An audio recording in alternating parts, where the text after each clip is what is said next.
Hey guys, and welcome back to another Unreal Engine 5 tutorial. So in today's video, what we're going to be going over is creating up a full damage system in which this will actually damage and kill the player as well.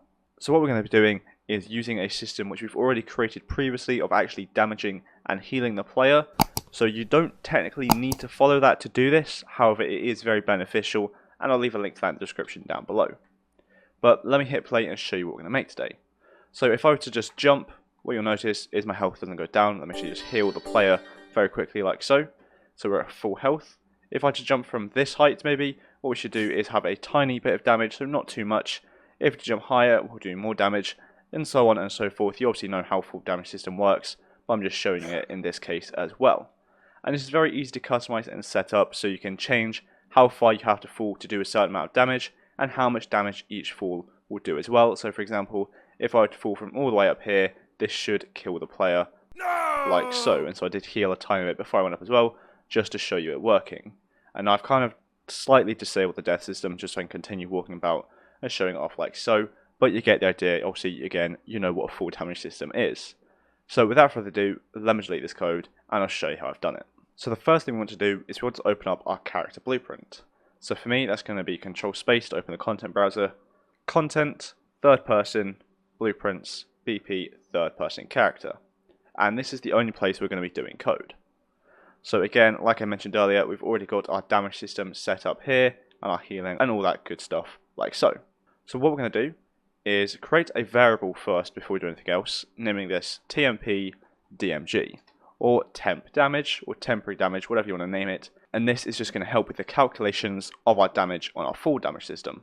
And we want to change this from a boolean to be a float, like so, compiling and saving that. Then in some empty space on our event graph, we want to right click and get event on movement mode changed, perfectly like so. So what we're going to do is out of new movement mode, we're going to get an equal enum like so, setting this to be falling. So if our new movement mode is falling, we can hold down B, left click to get a branch, connecting that into there like so. Then out of true of this, we want to start calculating our full damage.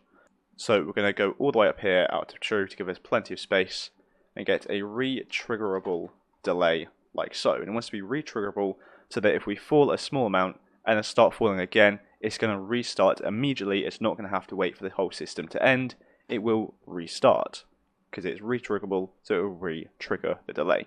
In this duration, we want to set it up so the shortest amount of time the player has to fall before it starts giving them damage. So for me, I'm going to put this as 1 second. As for my character, this is the perfect amount of time for them to be able to jump and fall from a small height without it needing to do any damage.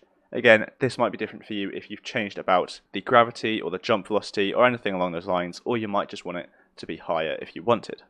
So this is what I'm going to have it as, being 1. Out of completed, we're going to hold down B, left click to get a branch like so, connecting it up there.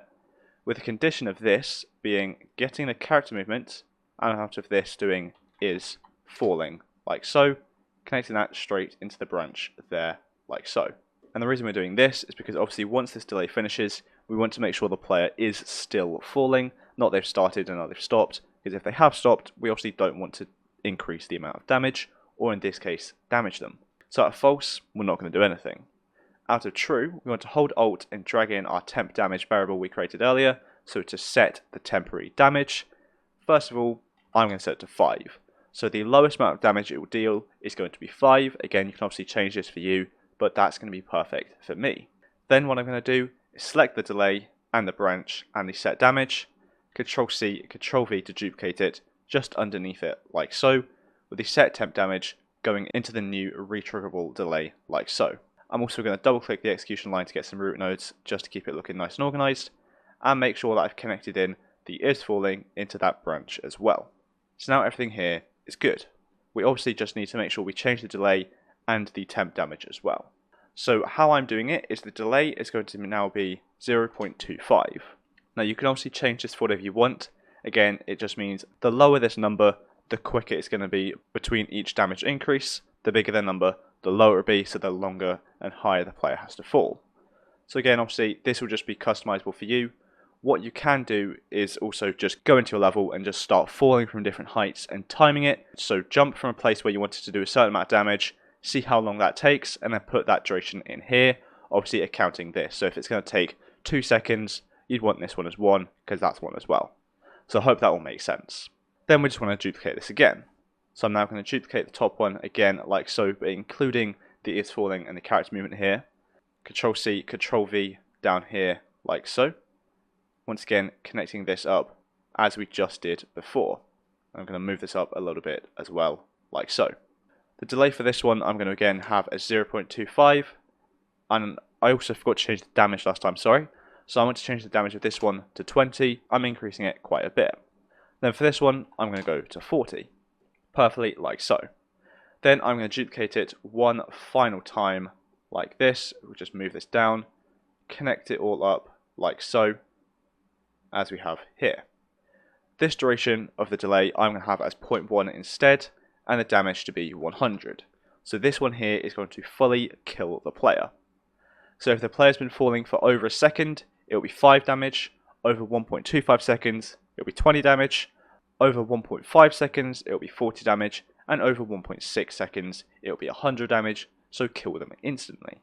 So what you can also do here is just do the max health if you want to make sure that always kills them, but I don't want to do that, I just want to have it as 100.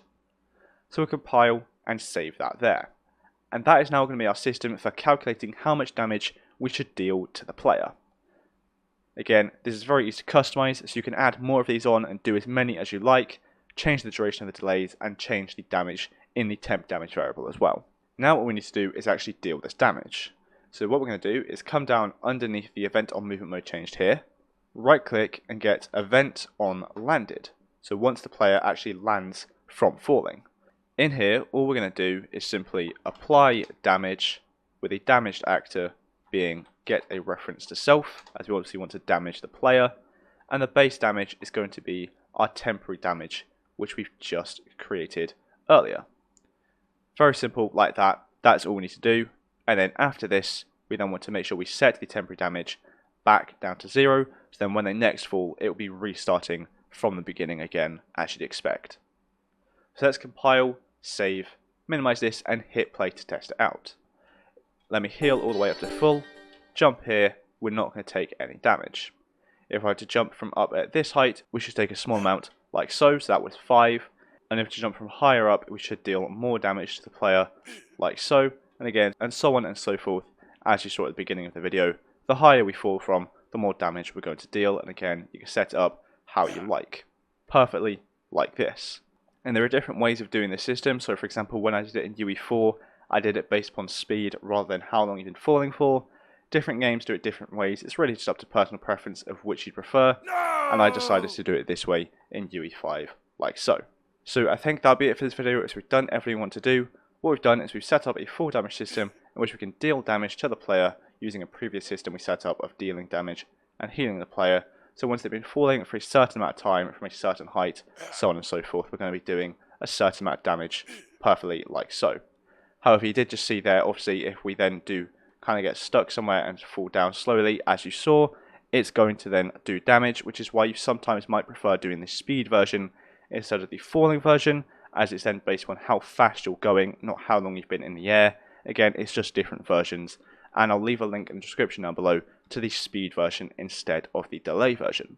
So thanks so much for watching this video, I hope you enjoyed it and I hope you found it helpful, and if you did, make sure to like and subscribe down below. So thanks so much for watching, and I'll see you in the next one.